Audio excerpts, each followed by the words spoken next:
Amin. Dia pelihara burung dan dia juga peliharaku. Amin. Kata-katanya indah sekali ya. Sungguh kata-kata yang sangat indah. Orang percaya memiliki pengharapan ya. Dunia tidak menentu, sungguh tidak menentu. Baru goncangan berapa? 6,7 ya skala Richter. Orang pada panik you know. Yang tinggal di apartemen tinggi-tinggi. Saya baca komentar-komentar gitu. Dan mahasiswa pikir dia tidur di ayunan katanya. Bingung juga itu. Saya kebetulan di Bandung dan kemarin sore baru turun lihat pekerjaan di sana. Ya, 1 minggu lebih di RBC. Pak Diaken Soeharto sudah kasih laporan minggu lalu ya. Betapa pekerjaan Tuhan di sana juga semakin meluas. Sungguh ya, kita bahagia kalau kita melihat jiwa diselamatkan, orang dikuatkan, semua tanya itu yang sungguh ya. Saya ada tanya, enggak berdiri 5 hari. Dia bilang, kamu boleh temenin saya, enggak usah omong, berdiri aja. Ya, 5 hari. Ya, waduh, 5 hari temenin saya aja. Simu kan ada ide, kalau ada mahasiswa bikin salah atau anak panti, dihukum waktu blok kelas berdiri sama kamu, katanya di situ. Memang boleh juga itu. Saudara yang saya kasih dalam Tuhan. Tetapi ya, ketika kita lihat jiwa diselamatkan, orang yang ragu-ragu diyakinkan, bahkan hamba-hamba Tuhan mulai berdiri di pihak kita, satu persatu gereja, akhirnya mereka ada banyak yang kasih tahu saya, Pak, di gereja kami tidak ada lagi melakukan pengakuan percaya gereja yang kudus dan yang am. Di gereja saya sudah berubah, Pak, kami tidak pakai lagi perjamuan kudus, tapi perjamuan Tuhan. Ada yang kasih tahu bahwa di gereja saya di akhir kebaktian tidak ada lagi doa berkat dan lainnya. Betapa kita bahagia, betapa sampai suara habis ya. Saya merasa, oh Tuhan ya, kalau bisa tambahkan saya kekuatan dan kesehatan lagi, akan lebih banyak dan lebih banyak lagi ya, kita akan membawa kebenaran ke berbagai gereja. Kebenaran. Oke, hari ini mungkin ini terakhir Hiduplah Bagi Tuhan. Sudah edisi yang ke-15 soalnya, Hiduplah Bagi Tuhan. Nah, hari ini ya, judul kecilnya, mari kita bertempurlah bagi Tuhan. Bertempurlah bagi Tuhan. Coba kita baca di Efesus pasal 6 ya. Bertempurlah bagi Tuhan. Hidup bagi Tuhan dengan bertempurlah bagi Tuhan ya. Efesus pasal 6 ayat 10 sampai ayat 11. Akhirnya hendaklah kamu kuat di dalam Tuhan, di dalam kekuatan kuasa-Nya. Kenakanlah seluruh perlengkapan senjata Allah, supaya kamu dapat bertahan melawan tipu muslihat iblis. Karena perjuangan kita bukanlah melawan darah dan daging, tetapi melawan pemerintah-pemerintah, melawan penguasa-penguasa, melawan penghulu-penghulu dunia yang gelap ini, melawan roh-roh jahat di udara. Kita berdoa. Tuhan, kami sering membaca ayat ini, kami sering membahasnya Tuhan. Kali ini pun kami tetap akan membahasnya. Dan mohon Tuhan memimpin akal budi yang Tuhan berikan pada kami, agar menjelaskan ini, agar semua yang dengar, baik yang di sini maupun yang di rumah, sungguh-sungguh mendapat berkat. Kami berdoa nama Tuhan Yesus Kristus. Amin. Sebenarnya pertempuran fisik, kalau kita baca di dalam kitab Wahyu pasal yang ke-15, itu pernah terjadi di sorga, yaitu malaikat, ya, si Lucifer, yang diciptakan sebenarnya melebihi malaikat yang lain, karena dialah katanya sang terang yang cemerlang, yang hebat itu, menginginkan sesuatu yang lebih tinggi dari yang patut dia miliki, sehingga dia menyeret sepertiga dari bintang katanya. Ya tentu bukan bintang yang kita lihat, itu adalah kiasan. Sepertiga dari malaikat, ya, itu ikut dia. Itulah pertempuran. Nah, pertempuran rohani sebenarnya itu pertempuran yang dahsyat sekali. Kita tahu bahwa malaikat itu roh. Mereka tidak mempunyai badan seperti kita. Dan Anda bisa bayangkan pertempuran yang seperti apa. Tetapi karena mereka sebenarnya Tuhan dengan satu kata saja mereka hilang. Mereka bisa turun ke neraka dan musnah. Ingatkah Anda pada waktu legion, sejumlah besar iblis yang berasal dari malaikat tentunya, itu berlutut di kaki Tuhan berkata, apakah sekarang juga engkau mau turunkan kami ke neraka, atau izinkan kami masuk ke dalam babi itu.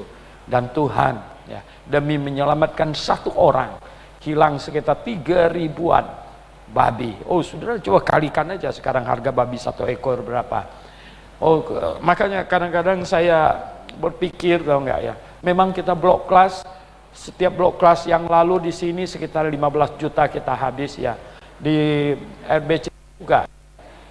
Karena bayangkan, ya kita blok kelas di sana, kita sudah kasih gratis segala-galanya, semuanya gratis, masih ada yang kesulitan untuk pulang, nggak ada dana, dananya gitu. Ya udah, saya bilang sama Simo, berapa saya sampai ke rumahnya, 200.000 kasih lah. Ya, udah.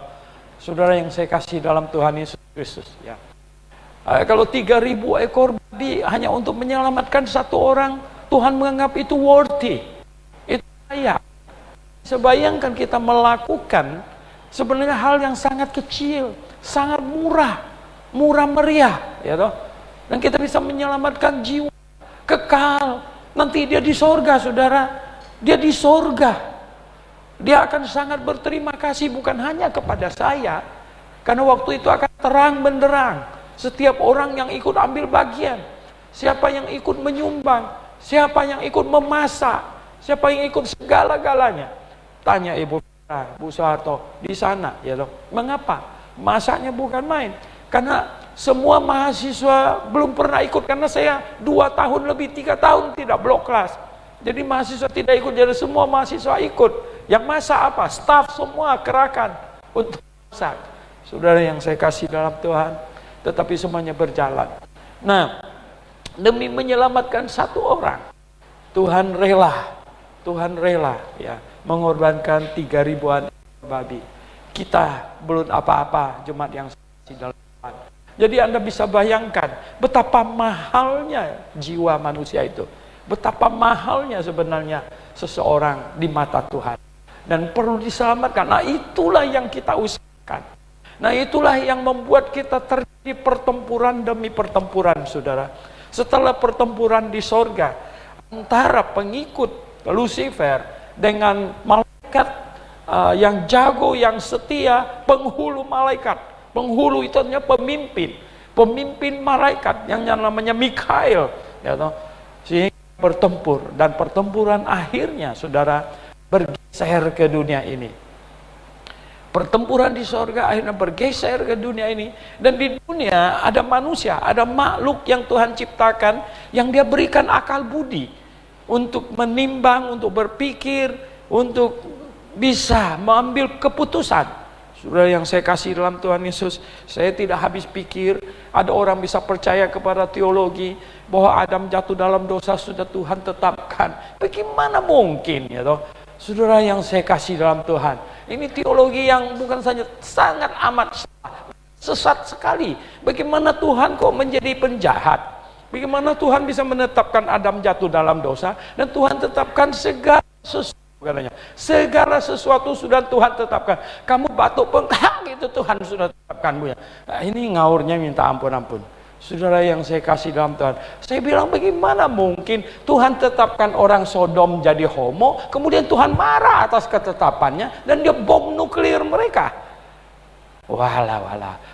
Tuhan tetapkan orang zaman Nuh berbuat dosa. Semua yang muncul dari dalam hati mereka adalah jahat. Kemudian Tuhan marah atas ketetapannya dan Tuhan tenggelamkan mereka semuanya. Di mana ada kebenaran? Saya bilang siapapun yang masih berakal sehat, ketika teologi mengajarkan sampai kepada poin Allah pula sumber dari segala kejahatan di muka bumi ini, dia harusnya kalau masih ada akal budi di kepalanya itu langsung tersentak dan terduduk. Nonsense. Ini tidak mungkin. Ini tidak mungkin bisa jadi begini, punya. Saudara yang saya kasih dalam Tuhan, ketika Adam dan Hawa, makhluk pintar yang Tuhan ciptakan sesuai dengan gambar dan petanya itu, dihadapkan kepada pemilihan, dan disitulah iblis berusaha untuk membawa manusia juga terlibat untuk menentang sang pencipta dengan cara sebenarnya ini perang psikologi, saudara yang saya kasih dalam Tuhan Yesus. Dia bilang, bukankah Tuhan bilang semua buah di taman ini tidak boleh kau makan? Hawa bilang no, tidak, justru kebalikan, semua buah di taman ini boleh dimakan, yang tidak boleh cuma yang di tengah itu, bahkan merabanya pun tidak boleh. Iblis langsung tahu, rupanya pengetahuannya tidak begitu tepat, karena Tuhan tidak ada berkata tidak boleh raba, hanya tidak boleh makan, dan kalau makan akan mati. Nah, banyak orang salah menafsirkan ayat ini, kalau kamu makan kamu akan mati. Itu padahal maksudnya kalau kamu makan tuh gitu. Itu bukan karena buah itu buah sianida, bukan gitu ya. Lalu dia makan langsung kayak begitu, bukan ya. Tapi kamu makan, kamu akan dihukum mati gitu. Nah, itu hukuman gitu. Saudara yang saya kasih dalam Tuhan, lalu orang bertanya, ya, kenapa Adam dan Hawa makan dan tidak mati? Memang itu bukan buah racun gitu. Makanya dia tidak langsung mati. Saudara yang saya kasih dalam Tuhan, Adam dan Hawa dihadapkan oleh iblis dengan satu perang psikologi. Saya bilang bahwa Anda, dia bilang, Tuhan justru takut kamu makan itu buah, karena kamu makan itu buah kamu akan jadi Tuhan. Aha, ini masalahnya. Ini dia, kalau saya makan ini saya akan jadi Tuhan. Jemaat yang saya kasih dalam Tuhan Yesus, mengapa semua kaisar boleh katakan menganiaya kekristenan? Mengapa? Karena kaisar itu tidak puas cuman jadi kaisar, dia mau naik tingkat menjadi Tuhan. Di situ persoalannya ya. Kenapa semua diktator itu ya memusuhi kekristenan? Karena kekristenan tidak mau tunduk, mereka seperti tunduk kepada Tuhan, sedangkan mereka tidak pernah puas dengan kekuasaan yang hanya sekedar seorang presiden misalnya. Dia tidak puas dengan itu, dia mau lebih dari itu lagi, yaitu apa? Supaya bisa mencengkeram manusia sehebat-hebatnya. Oh saudara yang saya kasih dalam Tuhan, sekarang teknologi berlomba-lomba menciptakan alat-alat untuk kontrol manusia, saudara. Alat untuk kontrol manusia. Terakhir Cina katanya mau menciptakan, bisa itu katanya, bisa mengkontrol ya, mengkontrol semua manusia. Bukan hanya, katanya ini menciptakan senjata yang bisa mengontrol pikiran musuh. Bisa mengontrol pikiran musuh, ya bisa kontrol pikiran rakyatnya sendiri lah, betul nggak? Ya, semuanya bisa. Anda happy dengan alat yang diciptakan itu? Yang nanti bisa, sang pemimpin tertinggi bisa kontrol pikiran kamu. Jadi kamu tidak bebas berpikir lagi. Dia kontrol kamu. Nah hasilnya, jangan kasih dalam Tuhan. Hanya orang Kristen yang tidak bisa terima itu. Hanya orang Kristen. Hanya banyak mereka puji-puji Cina dengan teknologinya begitu hebat. Saya bilang sebenarnya saya senang ya. Makanya banyak periode beberapa puluh tahun yang lalu saya senang Cina dengan kemajuannya semuanya. Tetapi ketika dia mulai benci orang Kristen, ketika dia mulai tangkapin orang Kristen, dia mulai benci saya berarti. Ya. Ada satu orang namanya Timotius ya toh. Di Facebook dia ribut terus sama saya, dibela-bela Cina. Nama kamu, saya bilang, dari nama kamu kalau kamu di Cina sana kamu bisa habis, saya bilang gitu. Karena nama kamu Timotius, saya bilang gitu. Dia baru tahu, dia baru sadar. Saudara yang saya kasih dalam Tuhan Yesus Kristus, sekarang dunia mau menciptakan kendali. Nah, iblis berhasil mempengaruhi Hawa, sehingga Hawa mengambil buah itu dan memberikannya kepada Adam. Oh saudara yang saya kasih dalam Tuhan Yesus Kristus, pertempuran. Nah, Tuhan ya mau supaya anak-anak yang masih tetap percaya kepadanya, tentu ya, malaikat yang masih setia kepadanya, manusia yang masih setia kepadanya, anak-anaknya berdiri di satu pihak, ada di pihak Tuhan dengan teguh, dengan penuh pengertian, bisa melawan iblis. Inilah, oh saudara yang saya kasih dalam Tuhan Yesus Kristus. Kalau kita lihat ya, Adam dan Hawa jatuh dalam dosa, mereka tidak segera mati, tetapi hukuman mati mereka diambil alih oleh Sang Juru Selamat. Itulah sebabnya Adam masih hidup sampai 930 tahun. Itu Adam tidak segera dihukum, karena hukuman untuk Adam diambil alih oleh Sang Juru Selamat. Dan Adam 930 tahun itu produk pertama, saudara. Sehingga 930 tahun itu panjang, sampai energinya benar-benar habis, saudara. Dia baru mati. Zaman itu belum banyak virus, kuman dan lain sebagainya. Nah, jemaat yang saya kasih dalam Tuhan Yesus Kristus, coba perhatikan dengan baik. Selanjutnya, pertempuran demi pertempuran. Tuhan mau supaya manusia sesudah Adam dan Hawa jatuh dalam dosa, ada obatnya enggak untuk selamatkan manusia? Ada. Sebenarnya kejatuhan manusia ke dalam dosa itu korban atau penderitaan atau efek yang paling besar, yang paling menderita itu adalah Tuhan sendiri. Ya. Kenapa? Karena Tuhan harus menyelamatkan. Dia menyelamatkan manusia dengan cara yang bukan cara yang simple, tinggal omong satu kata, ya udah kau gua pilih masuk surga, nih ini nggak pilih masuk neraka. Bukan dengan cara begitu. Tuhan menyelamatkan manusia dengan cara yang dia sendiri harus sangat menderita, menanggung hukuman atas dosa itu, saudara yang saya kasih dalam Tuhan ya. Inilah yang terjadi, dan seterusnya generasi kedua, Kain dan Habel, terjadi pertempuran rohani di situ. Sudah terjadi pertempuran rohani. Saudara yang saya kasih dalam Tuhan, akhirnya Habel setia kepada Tuhan dan Kain tidak. Rupanya iblis dapatkan Kain juga, dan Habel ada di pihak Tuhan. Ini akhirnya pertempuran demi pertempuran. Saudara yang saya kasih dalam Tuhan, Henok saking mengasihi Tuhan dan dikasihi Tuhan, generasi ketujuh diangkat oleh Tuhan, dibawa ke surga. Dan kemudian sampailah kepada zaman Nuh, saudara. Oh, di zaman Nuh itu katanya, semua yang muncul dari hati manusia itu jahat. Bisa nggak Anda hidup di tengah masyarakat yang semua orang timbul dalam hatinya itu jahat punya? Bisa nggak? Saudara, saya nggak dapat bayangkan bagaimana saya hidup di tengah-tengah masyarakat yang dimana semua yang timbul dalam hatinya itu jahat. Yang dia pikirkan itu bagaimana menjahatin orang. Bagaimana kita bisa hidup? Betul nggak? Nggak bisa. Orang benar tidak bisa. Makanya Nuh itu sengsara. Sekali. Lot sengsara sekali di Sodom dan Gomora. Sengsara. Lalu kamu hidup di tengah-tengah orang jahat. Oh ya ampun, sepeda motor di dalam pagar masih belum cukup. Mau didorong masuk ke dalam ruang tamu. Di ruang tamu masih belum aman, mau masuk ke dapur lagi nanti. Aduh, kita bilang, bagaimana ini ya? Ini kenapa semua yang timbul di dalam hati orang itu jahat? Bagaimana itu bisa benar? Kalau ada yang mengajarkan bahwa itu Tuhan yang tetapkan, ngawur nggak? Nggak mungkin. Oh, Tuhan habiskan. Karena apa, saudara yang saya kasih dalam Tuhan Yesus? sampai kepada zaman Nuh dengan sangat terpaksa, supaya demi masih ada keturunan Adam dan Hawa yang dijanjikan akan jadi juru selamat.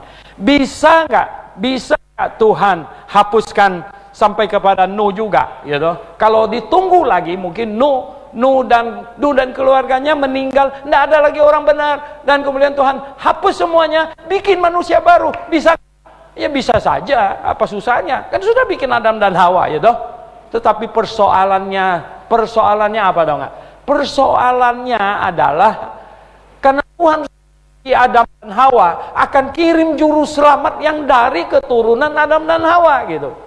Dari keturunan Hawa. Nah, kalau sekarang sama Nuh semuanya juga habis, nah dari mana ada lagi juru selamat itu yang dijanjikan kepada Nuh dan lain sebagainya? Tidak ada lagi. Saudara yang saya kasih dalam Tuhan, akhirnya Nuh tetap harus diselamatkan, satu keluarga, dan seterusnya. Saudara yang saya kasih dalam Tuhan Yesus Kristus, kalau kita baca kitab Ayub, ya, kalau kita baca kitab Ayub, kita tahu di situ ada pertempuran di mana iblis ngenyek Tuhan. Anda tahu ngenyek Tuhan? Iblis itu tukang olok-olok, saudara. Ya. Iblis itu tukang olok-olok. Aduh, sekarang saya banyak diolok-olok di Facebook. Anda baca nggak? Masa Anda nggak baca ya toh? Sampai ada mahasiswa Kuni bilang, Pak Suhinto bisa tidur nggak? Saya bilang tidur nggak apa-apa. Saya bilang gitu ya. Nah, kenapa? Sekarang dia cuman olok-olok, kan simple, nggak kena saya, kan, betul nggak? Daripada zaman dulu Anabaptis apa, tahu nggak? Dia tangkap, diseret, dibakar hidup-hidup. Oh, ini cuman olok-olok ringan, tulisan aja gitu ya. Katanya sekarang yang terakhir, katanya ini orang diambil foto saya, ini orang punya 3 gelar ya, doktor memeh, doktor pelin-pelan, doktor fitnah, kan ya. Saya baca, saya ketawa sekali. Saya bilang, saya menghimbau kepada semua orang GBIA, jangan membalas kejahatan dengan kejahatan. Jangan, ya toh. Biarkanlah mereka melampiaskan identitas oknum yang ada di dalam mereka. Itu, biarkan mereka melampiaskan oknum yang ada di dalam mereka. Yaitu apa? Anda baca kitab Mazmur pasal 1, janganlah engkau ya berjalan menurut nasihat orang fasik. Jangan berdiri di jalan orang berdosa, dan jangan apa? Duduk dalam kumpulan pencemooh. Wah, jangan duduk dalam kumpulan pencemooh. Itu orang Kristen tidak berwatak demikian, apalagi Anabaptis. Saya berkata, Anabaptis dibawa untuk dibakar di tiang bakaran saja, mereka nyanyi menuju tiang itu kok. Ya. Dan orang-orang mencaci memaki mereka, bidat lah apalah. Nah, mereka tidak ambil pusing, mereka bernyanyi dan mereka sukacita, bisa menyumbangkan sesuatu yang mulia bagi Tuhan. Oh, saudara baca cerita Filistis, seorang wanita yang dibakar hidup-hidup yang pagi hari ini saya punya. Dia seorang wanita yang sangat baik, ya, sangat baik. Dia hanya menjadi seorang Anabaptis. Dia dibakar hidup-hidup di Belanda. Luar biasa. Ya, berkata bahwa ya kalau cuma diolok-olok itu sangat-sangat ringan. Sangat-sangat ringan. Nah, saudara yang saya kasih dalam Tuhan Yesus, akhirnya saya memahami bahwa memang kita bertempur secara rohani. Kita selalu bertempur secara rohani, dan iblis selalu mau mengajak untuk bertempur secara jasmani. Kita tidak mau bertempur secara jasmani. Kita mau bertempur secara rohani. Bertempur. Nah, jemaat yang saya kasih dalam Tuhan, apa beda bertempur jasmani dengan bertempur rohani? Bertempur jasmani itu pakai otot, pakai besi, pakai alat, pakai senjata untuk membunuh tubuh orang, untuk menyiksa badan orang, saudara. Tapi kita bertempur secara rohani, itu adalah apa? Kita memakai akal budi, memakai pikiran, memberi kecerdasan, menyampaikan kebenaran. Kalau orang itu menerima kebenaran, maka kebenaran itu akan memerdekakan dia. Akan memerdekakan dia. Nah, inilah yang kita lakukan di dalam pertempuran rohani, saudara. Kita tidak mau pertempuran jasmani. Kita tidak mau, kita hindari itu. Dan iblis selalu mau membawa ke pertempuran jasmani. Yang saya kasih dalam Tuhan Yesus Kristus. Sebenarnya saudara, tahu tidak, pertempuran rohani yang paling dahsyat, terjadi, dialami oleh Tuhan sendiri di Taman Getsemani. Di Taman Getsemani. Oh, ya. Di Taman Getsemani. Saudara yang saya kasih dalam Tuhan, siapakah di antara kita yang pernah takut sampai keluar darah keringat? Keringat berupa darah. Siapakah di antara kita yang pernah berdoa sebegitu serius? Siapakah di antara kita? Dan pada malam itu Tuhan tahu, besok dia akan dihabisin oleh orang-orang yang dipakai oleh iblis. Besok, karena dia tahu, dia sudah dikasih tahu, Bapa kasih tahu semuanya, yang engkau akan jalani semuanya itu. Mereka akan memahkotai engkau dengan duri. Mereka akan mencambuk engkau 40 kali minimum. Dan mereka semua akan mengolok-olok kamu. Dan kulit kamu semuanya akan lepas dari badanmu.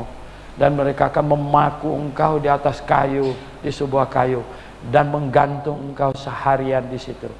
Oh, sampai Bapa, sekiranya cawan ini dapat berlalu, biarlah.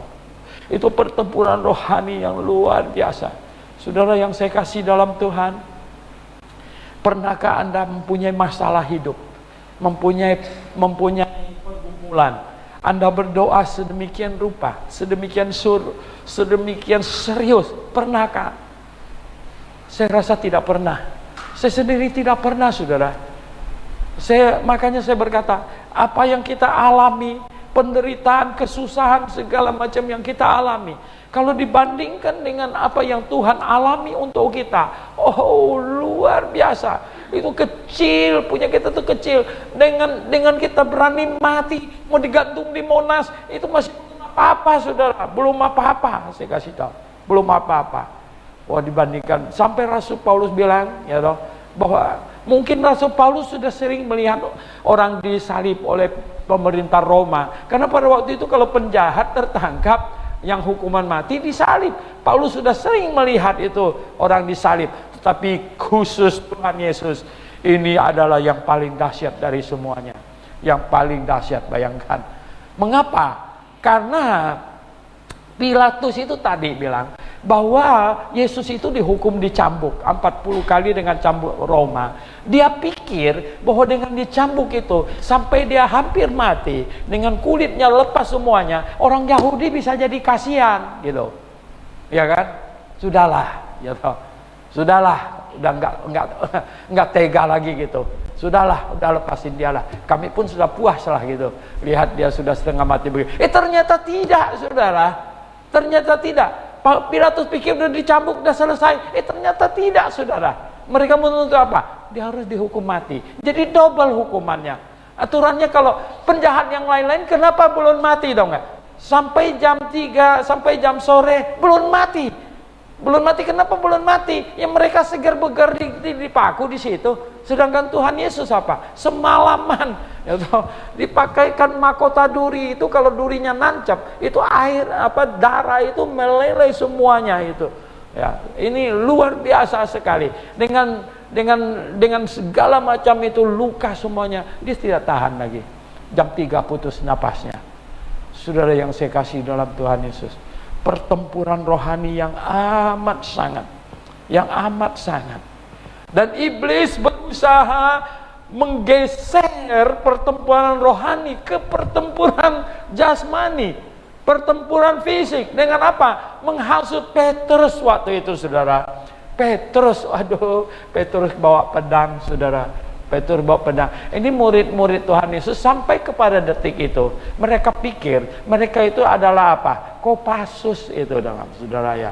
Itu pasukan khusus, mereka pikir mereka itu siap pedang. Kalau perlu ini memberontak ini. Makanya ada itu Simon si Zelot itu ya, ada Zelot itu ya. Itu partai itu, anggota partai. Saudara, Petrus cabut dia pedang, dia mau babat leher orang itu. Saudara yang saya kasih dalam Tuhan, kena apanya? Telinganya. Saya sering berkata, lebih seru kena lehernya sebenarnya, betul nggak itu? Kan copot kepalanya jatuh ke tanah gitu ya enggak? Kalau lehernya kan cuma lehernya disambung kembali. Coba kalau kepala satu disambung kembali misalnya gitu ya enggak? Pilih gitu. Bayangkan ya enggak? Itu pasti kagetnya bukan main-main. Saudara yang saya kasih dalam Tuhan, itu yang terjadi. Iblis berusaha menggeser pertempuran rohani ke pertempuran fisik. Pertempuran fisik, itu pertempuran fisik yang luar biasa, saudara. Tuhan tidak terpancing ke situ, saudara yang saya kasih dalam Tuhan. Tuhan tidak terpancing. Tuhan malah bilang kepada Petrus, sarungkan pedangmu, katanya. Apakah engkau kira aku tidak dapat memanggil 12 pasukan malaikat untuk menolong? Wah, mana perlu 12 pasukan, betul nggak? Cukup satu malaikat tampil saja di situ, mereka habis semua yang ada di Taman Getsemani. Habis semuanya. Cuman satu malaikat saja cukup, kok. Mengapa perlu 12 pasukan malaikat? Tetapi karena sarungkan pedangmu, ya. Tuhan tahan semuanya itu, Tuhan tahan. Saudara yang saya kasih dalam Tuhan Yesus, pertempuran rohani diperlukan, pertempuran rohani. Oh saudara yang saya kasih dalam Tuhan, setiap kali misioneri masuk ke dalam suku primitif, Anda tahu nggak? Wah, yang mereka hadapi itu apa? Biasanya di suku primitif, yang mengangkangin mereka, yang mencengkeram mereka itu apa, tahu nggak? Dukun-dukun, ya loh. Yang di backup sama iblis itu dukun-dukun. Dukun-dukun itu bikin anaknya sakit, nangis nggak mau berhenti, mungkin ada setan begitu, jadi anaknya nangis terus kan, ya, nangis terus, pergi ke dukun, ya, apa dikasih apa entah apa, ya, udah nggak sakit lagi, ya, segala macam itu. Jadi dukun sudah ngangkangin suku itu. Misioneri sekali masuk, saudara, apa yang dihadapi? Pertempuran. Pemberitaan Injil itu pada prinsipnya itu pertempuran, ya, pemberitaan Injil. Ya, cuman kita bukan mau pertempuran fisik, gitu, tapi pertempuran rohani. Pemberitaan Injil itu pertempuran. Belum apa-apa seorang misioneri masuk ke dalam sebuah suku, ya, itu yang dihadapi itu dukun-dukun yang jelas ada iblis di belakangnya yang membela mereka. Ya, itu bisa pertempuran. Saya baca satu misioneri luar biasa. Dia pergi ke Myanmar itu. Itu mereka di sana, di suku itu, barang siapa mengumpulkan kepala orang paling banyak, itu yang paling jago. Dia masuk ke situ, tahu nggak? Ya. Dia jalan menuju ke kampung itu. Tiba-tiba dari ini semak-semak gitu, muncul sekelompok orang dengan tombak di tangan, udah siap mau hantam dia. Wah, itu dia suruh mereka tahan, tahu nggak? Nggak tahu ide dari mana. Dia adalah seorang pemain biola yang sangat hebat itu. Akhirnya dia buka, dia punya itu box biolanya itu. Mereka pikir senjata apa, mereka lihat apa, dia keluarin biolanya. Mereka pikir ini apa ini, ya toh. Dan mereka sampai bingung semuanya. Akhirnya dia main biolanya, suaranya indah sekali. Mereka semua. Akhirnya mereka pelan-pelan letakkan tombaknya. Akhirnya mereka tersentuh. Dan dia ini bukan orang jahat. Ini orang. Akhirnya apa? Mereka terima dia, bawa dia masuk ke dalam suku itu. Saudara yang saya kasih dalam Tuhan, pertempuran. Anda lihat pertempurannya, ya. Pertempuran pikiran, ya. Luar biasa. Misioneri saya banyak membaca riwayat hidup misioneri dan bagaimana mereka masuk ke satu tempat di mana, ya, sebenarnya ada ditulis di dalam Alkitab juga, di mana Rasul Paulus memberitakan Injil di Korintus. Belum apa-apa, itu tukang buat patung saja merasa bisnisnya terganggu, betul nggak? Ya toh? Ya, kamu bilang tidak boleh menyembah patung, sedangkan dia penjual patung. Ya toh? Bagaimana bisnisnya tidak terganggu, betul nggak? Akhirnya menghasut orang. Wah, ini kacau ini, bisnis kita terganggu ini. Pertama-tama ya tukang-tukangnya semuanya. Kalian punya gaji bisa dikurangin bulan ini. Gara-gara pengkhotbah itu datang, dia bilang nggak boleh menyembah berhala. Akhirnya pertempuran rohani. Dan mereka geser menjadi pertempuran fisik gitu ya. Paulus mau diseret ya. Waduh, saudara yang saya kasih dalam Tuhan. Kalau kita telusuri di dalam Alkitab dan kita baca cerita misioneri semuanya itu, kita tahu bahwa Tuhan mau pertempuran rohani. Tuhan mau sebagai kebenaran itu dijelaskan. Kalau ada orang mau membantah, silakan bantah. Kita jelaskan lagi. Silakan bantah lagi. Kita jelaskan lagi. Sebenarnya itu yang Tuhan mau. Tetapi iblis, dia tahu dia tidak bisa berargumentasi. Dia tahu dia hanya sifat iblis mencengkeram manusia itu adalah membodohi manusia, membuat manusia itu bodoh gitu. Memang manusia paling tidak suka dengar bodoh, betul nggak? Ya. Kalau dibilang kamu ini bodoh, waduh, mau marah rasanya dibilang bodoh. Memang bodoh gitu, betul nggak? Ya nggak? Sekarang saya tanya ya, menyembah keledai itu bodoh nggak? Menyembah sapi itu bodoh nggak? Wah, gitu. Menyembah apa? Menyembah monyet itu bodoh nggak?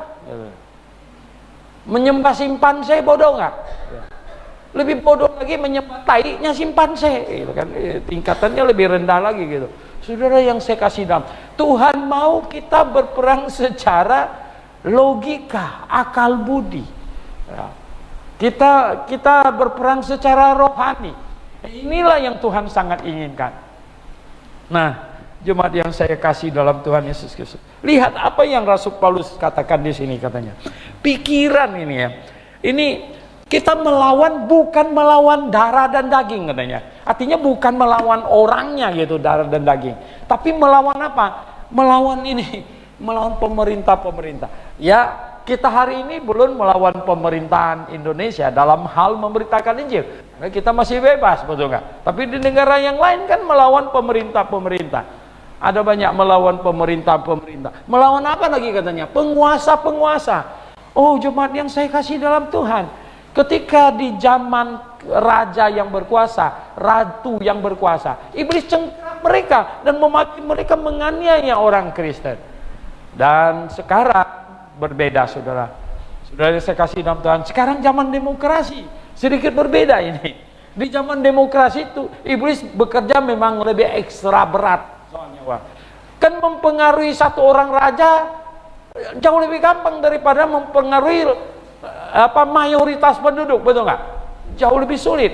Ya, mempengaruhi satu ratu gampang sekali daripada mempengaruhi banyak ibu-ibu, begitu lebih sulit gitu. Nah, maka iblis kerja ekstra. Oh, saudara yang saya kasih dalam Tuhan, ketika dari sistem kerajaan ke sistem demokrasi, iblis juga berubah. Dia berubah, dia tahu bahwa sekarang dia harus kerja ekstra mempengaruhi orang. Orang tanya sama saya, Pak, sistem apa yang baik? Saya bilang sistem kerajaan sebenarnya adalah lebih baik kalau rajanya baik gitu. Rajanya baik. Sistem demokrasi terbaik kalau rakyatnya lebih dari 50% sudah orang brengsek gitu. Ya enggak? Maka demokrasi ini akan kacau. Survei terakhir tahu nggak? Itu yang saya dapatkan dari Fox News, itu televisi itu di Eropa 26% orang masih percaya ada Tuhan. Di Kanada 22%. Di Amerika 44%. Yang paling hebat itu di Filipina ya. Yang paling hebat sebenarnya yang percaya masih sekitar 90% orang Filipina percaya ada Tuhan. Di Amerika saja tinggal 44%, itu berarti sudah minority ya. Sudah minoritas itu. Anda bisa bayangkan ya, berarti setiap kali pemilihan presiden atau pejabat publik, sangat mungkin terpilih atau lebih besar kemungkinan terpilihnya adalah orang-orang yang tidak percaya Tuhan. Maka demokrasi di negara seperti itu sudah semakin akan menurun. Gitu. Oh, saudara yang saya kasih dalam Tuhan, kita perlu berdoa untuk tahun 2024, saya kasih tahu ya. Bukan doa politik, tetapi Tuhan tolonglah, berikan kami lebih banyak kesempatan lagi. Saudara yang saya kasih dalam Tuhan Yesus, Rasul Paulus di sini berkata, lawan kita itu bukan darah dan daging. Tapi sebenarnya ada apa di situ yang terakhir katanya? Ada penghulu-penghulu dunia yang gelap. Penghulu dunia yang gelap melawan roh-roh jahat di udara. Roh-roh jahat di udara, penghulu-penghulu dunia yang gelap. Nah, itulah sulit sekali kita melawan itu. Maka itu pertempuran kita itu adalah pertempuran yang bersifat rohani. Saudara yang saya kasih dalam Tuhan, melawan roh-roh jahat, melawan penghulu-penghulu dunia yang gelap itu, bagaimana cara lawannya? Bagaimana cara lawannya, saudara? Hah? Lu pakai pedang sembarangan, babat sana, babat sini. Lu pakai senjata tembak sana, tembak sini. Nggak bisa. Bukan begitu caranya. Bagaimana bisa melawan roh jahat dengan itu? Saudara yang saya kasih dalam Tuhan. Di dalam Injil Yohanes pasal 8, 31, 32. Jikalau engkau tetap di dalam firman-Ku, kamu benar-benar adalah murid-Ku, dan kamu akan mengetahui kebenaran, dan kebenaran itu akan memerdekakan kamu. Nah, itulah yang kita sampaikan, memerdekakan orang dari cengkeraman iblis, memerdekakan orang. Saudara yang saya kasih dalam Tuhan Yesus, itulah pertempuran rohani. Oh, enggak, saya enggak mau ikut bertempur, Pak Sonto. Enggak bisa. Kamu enggak bisa. Saya kasih tahu kamu harus ikut bertempur, ya toh. Kita ini sejak Adam dan Hawa sebenarnya sudah bertempur. Kamu enggak mau bertempur pula. Mesti harus, kalau tidak mau bertempur, mau menikmati kenyamanan, menikmatin itu apa istilah modern yang anak muda PW aja begitu. Ya toh. Nah, itulah yang terjadi di Amerika. Kenapa keadaannya makin menurun? Kenapa gereja baptis makin kacau? Sebenarnya karena mereka tidak mau bertempur. Saya katakan mereka tidak mau bertempur. Oh, mereka tidak bertempur, akhirnya mereka makin mundur. Makin mundur, makin mundur, makin mundur. Kalau Anda juga tidak mau bertempur, saya kasih tahu kamu sebenarnya mungkin di zaman kita ini belum apa-apa, tapi engkau akan mewariskan kepada anak cucumu sesuatu yang sangat-sangat tidak menyenangkan. Saat itulah sebenarnya hal yang menyedihkan, yang kita pikir, oh Tuhan, ya loh, kenapa bisa begitu? Ya. Sebenarnya yang saya kasih dalam Tuhan, tadi anak-anak nyanyi di sini, aduh hati saya sebenarnya senang sekali. Gereja regenerasi, saudara. Gereja regenerasi.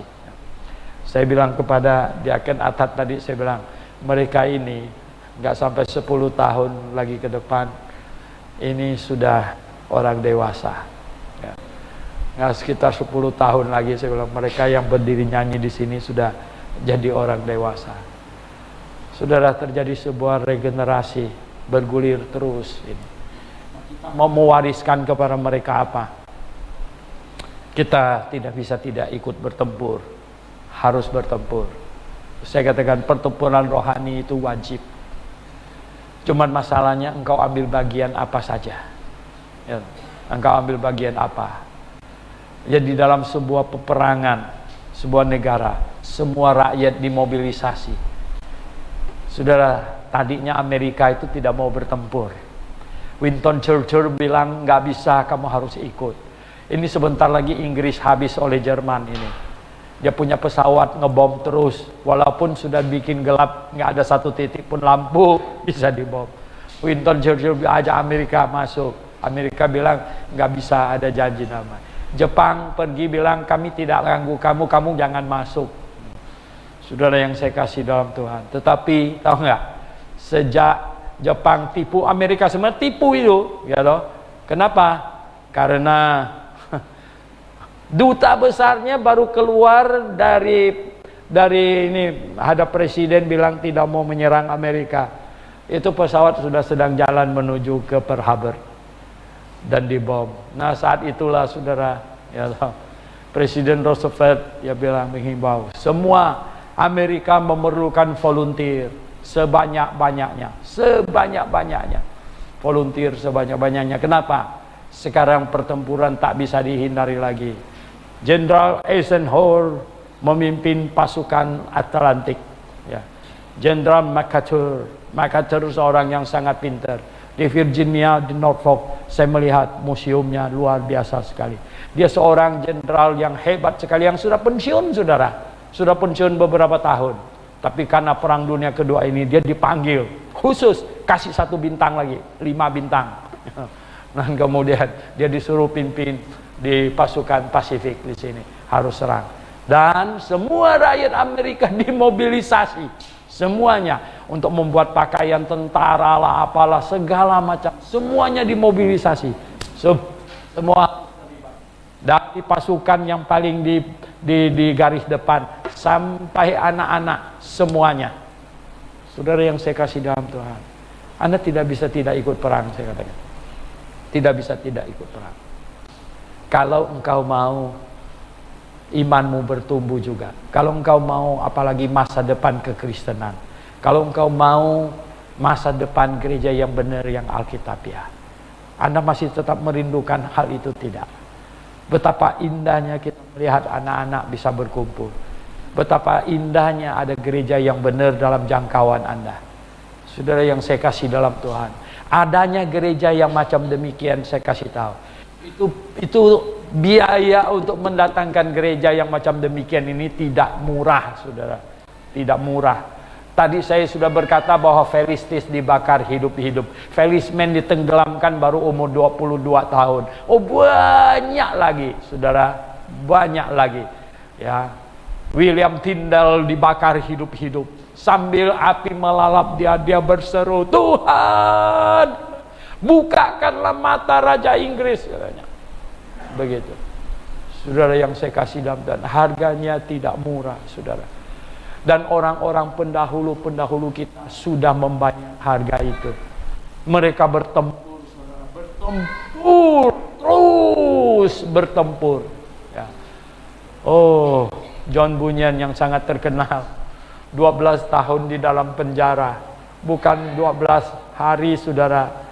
Bukan 12 bulan, 12 tahun Anda boleh coba. Setahun lah tinggal di Cipinang, coba ya toh. Saudara, apa yang terjadi? John Bunyan 12 tahun. 12 tahun bertempur. Dan akhirnya menang.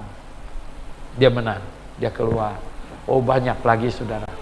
Jadi saudara yang saya kasih dalam Tuhan, kekristen yang benar, yang alkitabiah, gereja yang benar, yang sesuai dengan Alkitab, itu bisa hadir dan terus sambung menyambung dari generasi ke generasi, bahkan bertambah lagi adalah jikalau orang-orang Kristen benar alkitabiah sadar bahwa kita harus bertempur, bahwa kita harus ikut ambil bagian, tidak bisa diam, kita harus ikut, begitu barulah bisa. Tapi kalau kau diam, tidur, ya santai, oh, seperti mau jalan di jalan-jalan tamasya, no, saudara, kelihatannya bukan itu. Karena sekarang kita sedang bertempur. Kedatangan antikristus sangat dekat, saya kasih, sangat dekat. Saya sih berharap, ya, kita belum sangat terpaksa harus mengalami kesusahan, sudah terangkat. Saya selalu berdoa, Tuhan, Maranatha, datanglah segera. Ya, sebelum penganiayaan sampai ke kami, Tuhan tolonglah cepat angkat kami. Harapnya begitu. Tapi kita tidak tahu. Kita tidak tahu, saudara. Oleh sebab itu ada baiknya kita mempersiapkan hati dan mental. Kita harus bertempur. Amin, jemaat sekalian. Kita berdoa.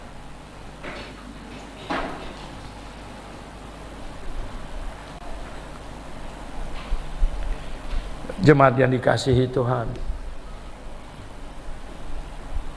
kalau kita tidak bertempur bagi Tuhan, siapa lagi yang Tuhan harapkan? Orang-orang yang tidak mengerti kebenaran mustahil bisa melakukannya. Orang-orang yang tidak diselamatkan tidak mungkin bisa melakukannya.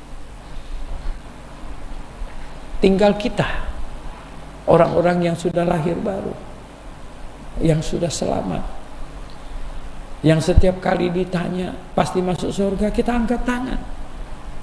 Kitalah harapan Tuhan, supaya di muka bumi ini tetap ada gereja yang benar, supaya Injil yang benar masih tetap bisa kita estafetkan kepada generasi yang berikut. Kita tidak bisa melempar tanggung jawab kepada orang lain,